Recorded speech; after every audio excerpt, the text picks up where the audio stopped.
of heaven is like a treasure in the hidden field. Matthew 13 verse 44. Magandang oras mga katiats. Meron tayong natanggap na mga padalang picture dito. Ang iba dito ay mga natural shape patterns. Ang iba naman ay legit marker for treasures. Okay, so atin to isa-isahin. Dito muna tayo. Ito meron siyang kakaibang pattern, pero makikita natin ay meron siyang man-made na triangle shape hole.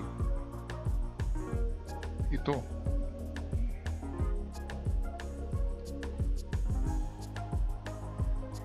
at merong sa gilid kakaibang klaseng marker to, parang paa siya pero nagaganyan. So ito, nakita nyo to mga katiets, lahat ng ito ay nagsasabi na sa likod ito. Nakita nyo ang mahaba nito ay nagsasabi na doon. So sa likod ng bato ang turo nito. Ito naman parang paa siya, may mga daliri, pero gumanon siya.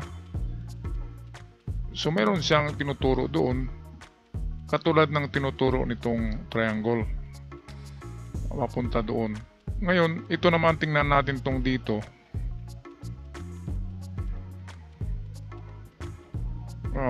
Meron siyang pointer pa rin ito, nakaganyan. So paliko papuntang likod. So merong something sa likod niyan.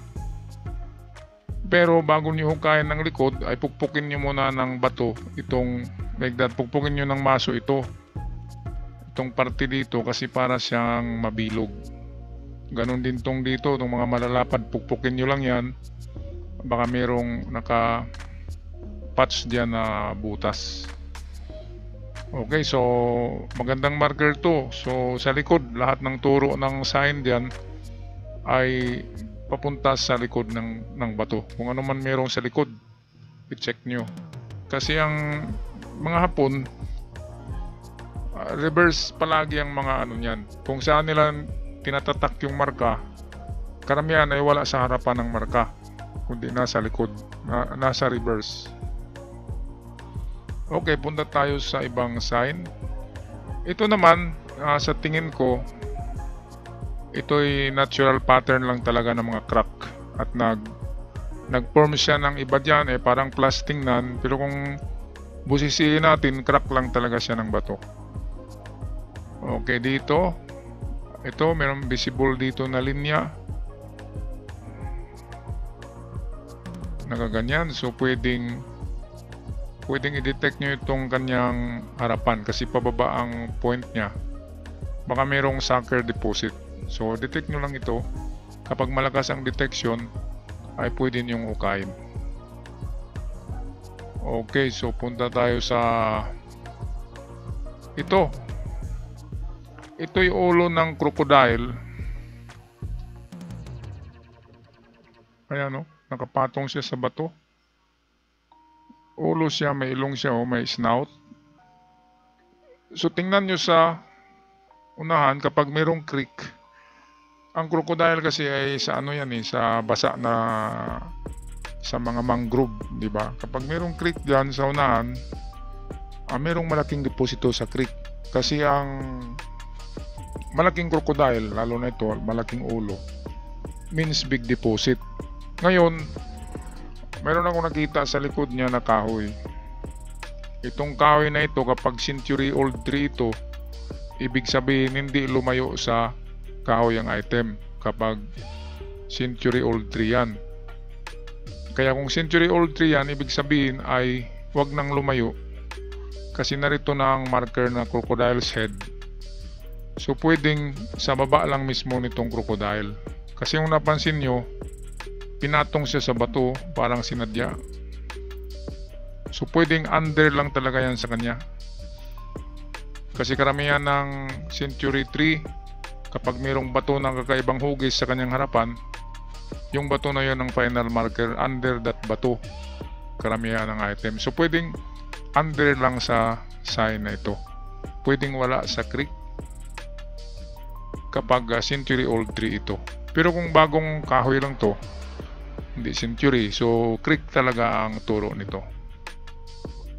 Creek or river.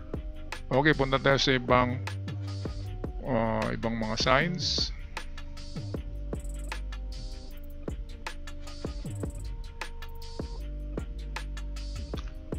Ito naman,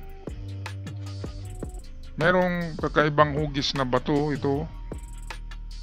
Para siyang ulo ng, di ba? Parang ulo ng hayop.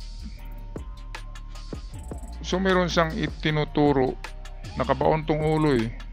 Baka ang tinuturo niyan ang itong inapakan itong nakadilaw under sa kanya ang item niyan. Kasi ang tingnan natin, no, kakaiba ang formation ng bato at parang nilagay siya dyan.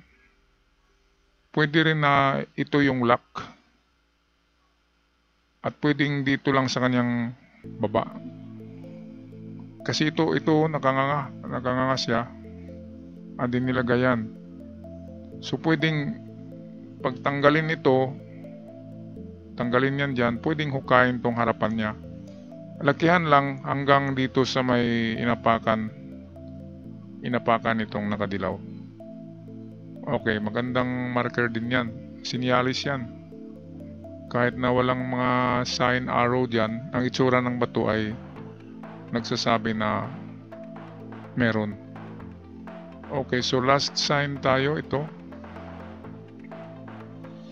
Ito ang revised T. Letter T ito na binago nila kunti. Ayan, nagaganyan. Ayan, pinutol. So kung hindi yan T, yan ang F. So kapag F, kahit binaligtad yan na F, ibig sabihin ay treasure in the tree. So hanapin yung old tree dyan na malapit sa bato na yan. Kung mayroong old tree na century, doon maghukay. Okay, ang pangalawa nito ay pwedeng T talaga ito. Pwedeng ito yung sita. At kung napansin nyo, dapat dito nakaganyan yan sa kanan, pero dito siya sa kaliwa. So ibig sabihin ito, yung maliit dyan na quit, ay ibig sabihin yan ang direksyon. Lahat ng T ay treasure in front, treasure under, ang kahulugan tunnel under, entrance under. So tingnan lang ang kanyang maliit na quit dito sa gilid. So yan na yung kanyang direksyon. So ibig sabihin ay dito banda, pero malapit lang sa bato. Meron yata kayong hukay dito. Ito yata tunnel nyo yata yan. So mag-adjust kayo dito sa bandang kaliwa, or mag-drift na lang kayo papunta dyan, mag-L. Drift kayo sa